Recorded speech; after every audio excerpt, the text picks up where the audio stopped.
আপোনাৰ ওজন সঠিকভাৱে কমাব বা বৃদ্ধি কৰিব বিচাৰে নেকি?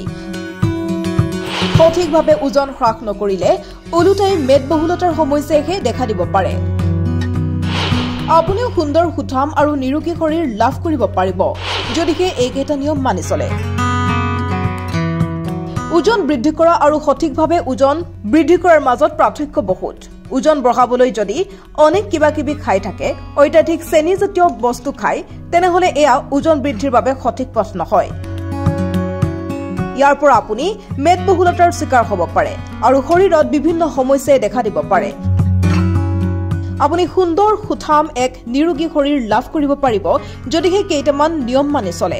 দিনটো এগিলাচ পানীৰে আৰম্ভ কৰক।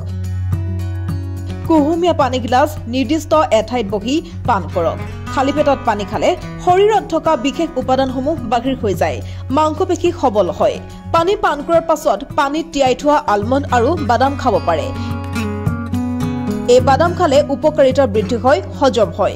ইয়াৰ পিছত এঘণ্টাৰ বাবে ব্যায়াম কৰক। ব্যায়াম ওজন কমোৱাৰ বাবে প্ৰয়োজনীয়, লগতে ওজন বঢ়োৱাৰ বাবেও প্ৰয়োজনীয়। যিকোনো ডায়েটে তেতিয়াহে কাম কৰিব যেতিয়া আপুনি নিয়মিতভাৱে ব্যায়াম কৰিব। দৈনিক ব্যায়ামৰ বাবে সময় উলিয়াব।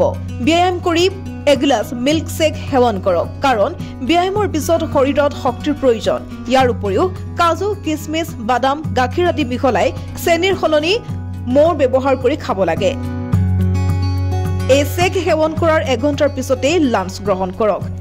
যিমানেই ব্যস্ত নাথাকক কিয়, দুপৰীয়াৰ আহাৰ কেতিয়াও দিনটোৰ বাবে আপোনাৰ শৰীৰ ভালদৰে কৰা লাঞ্চৰ ওপৰতে নিৰ্ভৰ কৰে। ব্ৰেকফাষ্টৰ 2 ঘণ্টাৰ পাছত ফল মূল গ্ৰহণ কৰিব পাৰে। ফল মূলে আমাৰ শৰীৰত ফাইবাৰৰ লগতে প্ৰয়োজনীয় মিনাৰেলো দিয়ে। ইয়াৰ পিছত গ্ৰহণ কৰক দুপৰীয়াৰ আহাৰ। আহাৰত 2খন ৰুটি, দাইল, পাচলি গ্ৰহণ কৰক। দুপৰীয়াৰ আহাৰৰ পাছত একাপ চাহ খাওক। ইয়াৰ পিছতেই গ্ৰহণ কৰক নিশাৰ আহাৰ, য'ত থাকিব ৰুটি, দাইল আৰু পাচলি। শেষত খোৱাৰ পূৰ্বে এগিলাচ গাখীৰ খাওক, এচামুচ মৌ দি। ইয়াৰ উপৰিও আপুনি যদি বিচাৰে এটুকুৰা ডাৰ্ক চকলেটো খাব পাৰে। এনেধৰণেৰে সঠিক সময়ত সঠিকভাৱে পালন কৰক আৰু নিজকে সুস্থ সবল এটা শৰীৰ গঠন দিয়ক। নিউজ ডেস্ক, প্ৰতিবিম্ব লাইভ।